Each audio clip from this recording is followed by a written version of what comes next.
Hello everyone, welcome to the viral tricks. আজকে আমরা limit বা সীমার একটি অঙ্ক করব। এখানে দেওয়া আছে limit x tends to 2 x to the power n minus 2 to the power n by x minus 2 equal to 80, যেখানে n বিলংস টু n, অর্থাৎ স্মল nটা ন্যাচারাল নাম্বার বা স্বাভাবিক সংখ্যা। তাহলে n এর মান কত, অর্থাৎ স্মল n এর ভ্যালুটা আমাদেরকে বের করতে হবে। এই প্রবলেমটা সলভ করার জন্য লিমিটের একটি সূত্র আমাদেরকে জানতে হবে।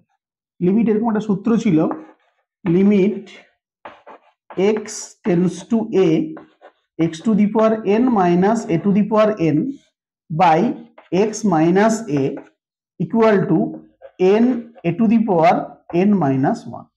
এইটি হচ্ছে আমাদের লিমিটের একটি ফর্মুলা। এই ফর্মুলা বা এই সূত্রটিকে কাজে লাগিয়ে আমরা এখানে এই প্রবলেমটাকে সলভ করব। ঠিক আছে, এখানে আমাদের এটা হচ্ছে 2। এই যে আমাদের প্রবলেমটা দেওয়া আছে বাম পক্ষটা, সেটা দেখে বুঝতে পারছি এখানে এ এর মান হচ্ছে 2। যেখানে যেখানে এখানে এ আছে সেখানে সেখানে 2 আছে।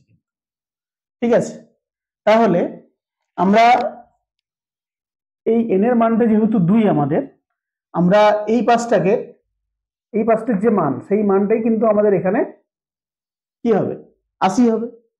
বাম পক্ষে এইটাকে যদি বাম পক্ষ হয় তার মান 80 হয়, আমাদের বাম পক্ষ যদি এটা হয় তাহলে এটার সঙ্গে এটা আমরা কম্পেয়ার করেছি, দেখেছি এ এর মানটা 2 হচ্ছে, তাহলে নিশ্চয়ই এটার সঙ্গে এটা সমান হবে। আমরা এটার সঙ্গে এটা সমান করব।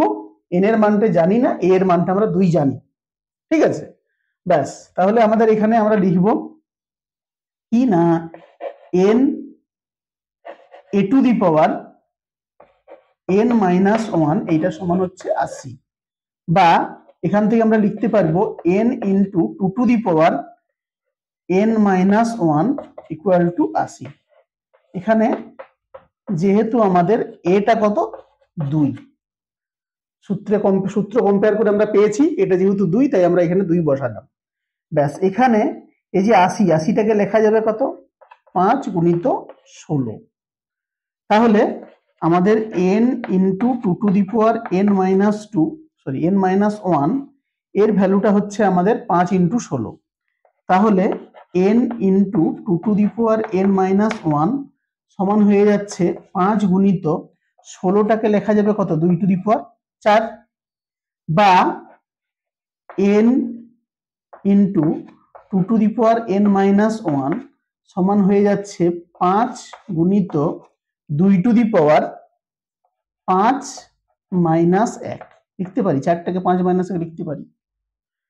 এখন আমরা যদি উভয় পক্ষে তুলনা করি তাহলে দেখতে পাচ্ছি 2 এর জায়গায় 2 আছে, বাকি বাম পক্ষে যেখানে যেখানে n আছে, ডান পক্ষে সেখানে সেখানে কিন্তু 5 আছে।